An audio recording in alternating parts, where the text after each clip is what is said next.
Assalamualaikum warahmatullahi wabarakatuh. Selamat pagi dan salam sejahtera untuk kita semua. Yang kami hormati Bapak Makmun Abdullah selaku penguji pada rancangan aktualisasi ini. Kemudian Bapak Ginanjar Indra Maulana selaku coach dari Menti. Kemudian Bapak Indro Pranoto selaku mentor dari kami selaku Menti. Eh, Izinkanlah saya, Hifni Mukhtar Aryadi dari Universitas Gadjah Mada selaku peserta Latsar Gelombang 3 dari Kemendikbud yang bekerja sama dengan Kementerian ISDM mempresentasikan rancangan aktualisasi dengan judul penyusunan draft modul petunjuk pengisian portofolio mengajar pada SIA DTMI di Departemen Teknik Mesin dan Industri Fakultas Teknik Universitas Gadjah Mada. Nah, berikut adalah profil kami selaku peserta, mentor, dan coach. Saya selaku Hifni Mukhtar Aryadi selaku peserta Latsar dengan coach Bapak Ginanjar Indra Maulana dan mentor Bapak Indra Pranoto. Nah, dari eh, selaku pendahuluan dari presentasi ini, eh, rancangan aktualisasi ini didasari atas kegiatan pelatihan dasar CPNS golongan 3 yang diselenggarakan oleh Kemendikbud bekerjasama dengan Kementerian ESDM. Nah, dengan tujuan untuk membentuk karakter ASN yang memiliki karakter berakhlak, yaitu berorientasi pelayanan, akuntabel, kompeten, harmonis, loyal, adaptif, dan kolaboratif. Dari tujuan aktualisasi ini diharapkan kita dapat selaku calon ASN dapat memecahkan isu permasalahan sesuai dengan tugas pokok dan fungsi ASN sebagai bentuk kontribusi bagi unit kerja. Yang kemudian yang kedua dapat menerapkan nilai-nilai dasar ASN berakhlak dan smart ASN. Nah, aktualisasi ini direncanakan akan dilaksanakan di unit kerja kami yaitu di Departemen Teknik Mesin dan Industri Fakultas Teknik Universitas Gadjah Mada dengan jangka waktu pelaksanaan selama 30 hari dari 1 November sampai dengan 13 Desember 2024. Nah, sebelum kita menganalisis isu yang ada di DTMI, tentu kita harus tahu bagaimana visi, misi, dan tujuan DTMI. DTMI memiliki visi sebagai lembaga pendidikan tinggi di bidang teknik mesin dan teknik industri yang bereputasi internasional, unggul, inovatif, dan kolaboratif, mengabdi kepada kepentingan bangsa dan dijiwai nilai-nilai Pancasila. Dan kemudian DTMI juga memiliki misi untuk melaksanakan pendidikan, penelitian, dan pengabdian kepada masyarakat di bidang teknik mesin dan teknik industri secara kolaboratif, menjalankan pelestarian dan pengembangan ilmu-ilmu yang unggul dan bermanfaat bagi masyarakat. Dari situ, DTMI memiliki tujuan untuk menjadikan DTMI sebagai institusi pendidikan dengan keilmuan teknik mesin dan industri terbaik di Indonesia dengan reputasi internasional melalui pendidikan teknik mesin dan industri yang berkualitas, produk penelitian sebagai rujukan nasional dan internasional, dan berwawasan lingkungan, memberi solusi dan pemasaran bagi masyarakat dan bangsa negara. Kemudian kita juga DTMI juga bertujuan untuk mengabdi kepada masyarakat dengan basis keilmuan yang ada dan memiliki tata kelola departemen yang berintegritas, berkeadilan, transparan, partisipatif, akuntabel, dan terintegrasi. Kemudian DTMI juga memiliki tujuan untuk bekerja sama dengan berbasis kesetaraan yang strategis, sinergis, dan berkelanjutan. Tentu dalam mewujudkan visi misi dan tujuan DTMI tersebut masih ada beberapa isu yang nanti perlu kita eh, s- eh, tangani atau kita memberikan solusi bersama melalui aktualisasi ini. Untuk itu, dalam tahapan rancangan aktualisasi ini, yang pertama kita akan melakukan identifikasi isu, kemudian menentukan prioritas isu yang akan diambil dengan teknik USG untuk memilih isu prioritas dan kemudian dari isu prioritas tersebut kita analisis akar masalahnya dengan menentukan faktor penyebab isu. Kemudian dari situ kita akan menentukan ide kreatif sebagai solusi atas penyelesaian isu yang ada. Kemudian kita akan merencanakan penyelesaian isu di lingkungan kerja yang kemudian harapannya akan bisa kita implementasikan pada masa aktualisasi. Nah, yang pertama terkait dengan identifikasi isu, kita di DTMI dalam mewujudkan visi misi dan tujuan tadi tentu ada beberapa isu yang masih perlu dilakukan perbaikan-perbaikan dalam rangka mewujudkan visi misi tersebut. Yang pertama diantaranya jumlah lulusan tepat waktu yang masih rendah, kemudian tingkat kelengkapan data portofolio mengajar yang masih rendah, dan kemudian ada juga peralatan praktikum laboratorium yang masih banyak belum modern dan belum terdigitalisasi. Nah, dari isu-isu tersebut kita lakukan penarikan isu prioritas berdasarkan teknik USG, yaitu penilaian terhadap urgensi, seriousness, dan growthness dari masing-masing isu. Dari sini kami menilai bahwa jumlah lulusan tepat waktu yang masih rendah memiliki nilai urgensi 4, kemudian seriousness 4, dan kemudian growth-nya 3, karena ini memerlukan penyelesaian yang relatif jangka panjang karena terkait dengan sistem pembelajaran secara komprehensif. Kemudian tingkat kelengkapan data portofolio mengajar dosen yang masih rendah, ini memiliki tingkat urgensi 5, seriousness juga 5, dan growth 5. Kenapa 5? Karena tingkat kelengkapan data portofolio ini umumnya kita evaluasi setiap semester, sehingga ini memerlukan tindakan yang lebih serius dan bisa dilakukan dalam jangka pendek. Kemudian peralatan praktikum laboratorium yang masih banyak belum termodern terintegrasi, ini memiliki urgensi 3, seriousness 3, dan growth 4, karena ini juga memerlukan banyak pihak dan memerlukan modal atau keuangan yang cukup besar, sehingga kami menilai ini dengan nilai total 10. Dengan demikian, kami merasa bahwa isu yang kedua terkait dengan kelengkapan mengajar dosen yang masih rendah adalah sebagai isu yang akan diangkat eh, pada masa aktualisasi ini. Kemudian dari isu yang diangkat tadi terkait dengan kelengkapan data portofolio mengajar yang masih rendah, kami melakukan analisis akar masalah dengan metode fishbone diagram dengan metode 5M1 yaitu dari sisi manusia, mesin atau sistem, metodologi, material atau data dan dokumen, measurement, environment.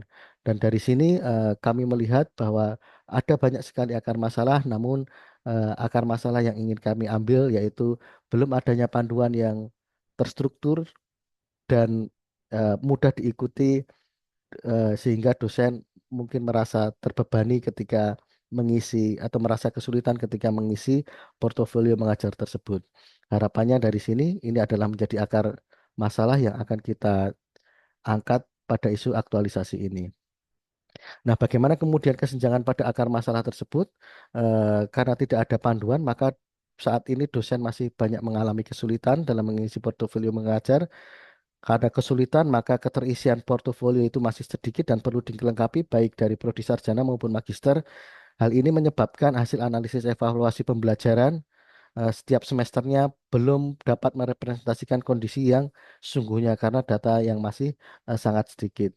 Maka dari kondisi saat ini harapannya nanti dosen dapat memiliki akses ke modul panduan yang lebih jelas, komprehensif, dan mudah diikuti. Kemudian harapannya dengan hal tersebut portofolio mengajar di DTMI dapat menjadi lebih lengkap, baik dalam prodi sarjana maupun prodi magister, sehingga hasil analisis dan evaluasi pembelajaran lebih dapat merepresentasikan kondisi yang sesungguhnya, sehingga proses penjaminan mutu dapat berjalan lebih baik. Dari gap tersebut, analisis kesenjangannya yang pertama memang dalam tidak ada panduan yang spesifik, yaitu panduan yang tersedia saat ini tidak cukup mendukung dosen karena umumnya kita hanya melakukan workshop dan melakukan apa namanya tutorial secara langsung setiap 6 bulan sekali, sehingga perlu modul yang lebih detail dan praktis. Dengan sistem yang kurang stabil dan belum terintegrasi, karena sistem saat ini juga masih terus berkembang menyesuaikan dengan kebutuhan yang ada, maka ini eh, menambah beban kerja dosen dan meningkatkan risiko dalam pengisian. Dari hal-hal tersebut, maka saya mengangkat satu gagasan kreatif atau gagasan unik untuk membuat modul petunjuk pengisian portofolio mengajar pada sistem SIA DTMI ini.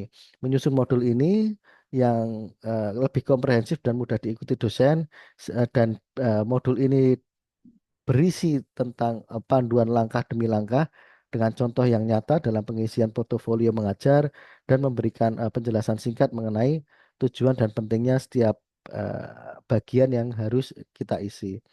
Nah, manfaat dari solusi yang ditawarkan ini harapannya dari pihak-pihak berkepentingan di lingkungan universitas, di lingkungan unit kerja dapat memberikan manfaat bagi dosen DTMI sendiri karena harapannya nanti dosen menjadi lebih semangat dalam mengisi melengkapi portofolio mengajar. Kemudian dari sisi departemen maupun fakultas akan mengalami manfaat yang lebih baik karena sistem evaluasi pengajaran akan menjadi lebih realistis dan lebih mencerminkan eh, hal yang sebenarnya.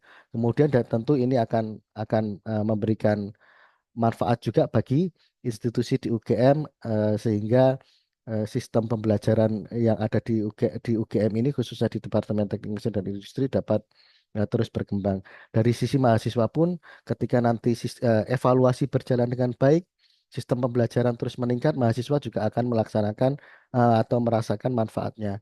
Di sisi lain, di pihak eksternal, lembaga akreditasi dan pemerintah juga akan merasakan manfaatnya karena ini akan memudahkan dalam proses akreditasi dan pemerintah secara tidak langsung juga akan merasakan manfaat hal ini karena harapannya lulusan kita, lulusan dari program studi teknik mesin dapat lebih kompetitif di dunia kerja. Tahapan aktualisasi dari kegiatan ini direncanakan kita akan memulai dari tahapan riset dan pengumpulan data seperti kebijakan akademik, dokumen pengajaran, dan dokumen pengisian portofolio yang ada. Kemudian kita akan merancang draft modul mencakup langkah-langkah detil dan praktis, baik itu meliputi audio dan video. Kemudian kita akan validasi dan uji coba modul khususnya kepada sekelompok dosen dulu. Mungkin dari internal tim jaminan mutu atau perwakilan beberapa Bapak Ibu pengurus untuk mendapatkan feedback eh, apa kelebihan dan kekurangan, terutama kekurangan dari modul ini. Sehingga dari situ kemudian kita akan evaluasi dan finalisasi modul berdasarkan umpan balik dari kelompok tim itu. Harapannya dari sini nanti kita bisa memfinalisasi, kemudian kita susun laporan aktualisasi dan kemudian harapannya nanti bisa kita launching di akhir semester ini dan kemudian ketika akan mengawali semester depan. Berikutnya adalah dari tahapan-tahapan itu kita susun beberapa tahapan kegiatan, output hasil kegiatan, kemudian penguatan nilai koordinasi dan kita petakan lagi kontribusinya terhadap visi misi DTMI. Dari kegiatan pertama riset pengumpulan data, harapannya kita nanti dapat memperoleh data terkait pengisian portofolio yang komprehensif, berkoordinasi dengan admin sistem informasi, berkoordinasi dengan mentor dan dosen terutama dari tim penjaminan mutu dan pengumpulan data. Nah, berikut keterkaitan dari aktivitas ini dengan nilai-nilai dasar berakhlak dan kemudian di kegiatan 2 dalam perancangan modul kita akan harapannya draft modul dapat terselesaikan dengan nilai-nilai dengan menerapkan nilai-nilai berakhlak yang ada. Kemudian harapannya dari sini kita memiliki penguatan nilai organisasi dan juga kontribusi terhadap visi misi dalam rangka mewujudkan perguruan tinggi kelas dunia. Kemudian dari ke validasi dan uji coba modul, harapannya kita akan mendapatkan feedback kekurangan dan kelebihan apa yang harus diperbaiki dari kegiatan tersebut dengan tetap menerapkan nilai-nilai berakhlak sehingga eh, kita sebagai CASN dosen di Universitas Gadjah Mada ini juga memiliki kontribusi terhadap visi misi sehingga kita ya harapannya sebagai perguruan tinggi berkelas dunia tadi memiliki nilai yang adaptif dan harus sesuai dengan nilai-nilai keilmuan. Kemudian dalam kegiatan 4 yang meliputi evaluasi dan finalisasi kita dapat menyempurnakan draft modul tersebut. Ini adalah salah satu bukti bahwa kita harus adaptif dan berinovasi dalam mengembangkan ilmu di masyarakat, bahwa dari masukan-masukan tadi dengan cepat kita harus selalu melakukan perbaikan-perbaikan yang berkelanjutan. Yang kelima adalah penyusunan laporan aktualisasi. Dari hasil aktualisasi tadi kita mengkompilasi data dan hasil akhirnya, kemudian kita menuliskan laporan akhirnya, harapannya laporan akhir dapat terselesaikan sehingga tujuan UGM dalam menjalankan pendidikan yang berkualitas, saya di sini adalah sebagai objek dari pendidikan dalam hal ini Latsar juga dapat memberikan kontribusi yang nyata bagi masyarakat maupun bagi dosen itu sendiri. Inilah kemudian ini jadwal kegiatan rancangan aktualisasi kami susun supaya ringkas dalam slide ini. Kita susun minggu per minggu dari tahapan yang pertama persiapan riset dan kemudian sampai akhirnya nanti pada awal atau pertengahan bulan Desember kita sudah selesai laporan aktualisasi. Harapannya konsultasi dengan mentor dapat saya lakukan setiap saat, setiap beberapa hari dalam sepekan secara rutin dan kemudian konsultasi dengan coach. Harapannya juga bisa kita lakukan baik itu mungkin nanti 2 minggu sekali maupun 1 minggu sekali. Demikian presentasi yang bisa saya sampaikan. Atas perhatiannya saya ucapkan terima kasih. Assalamualaikum warahmatullahi wabarakatuh.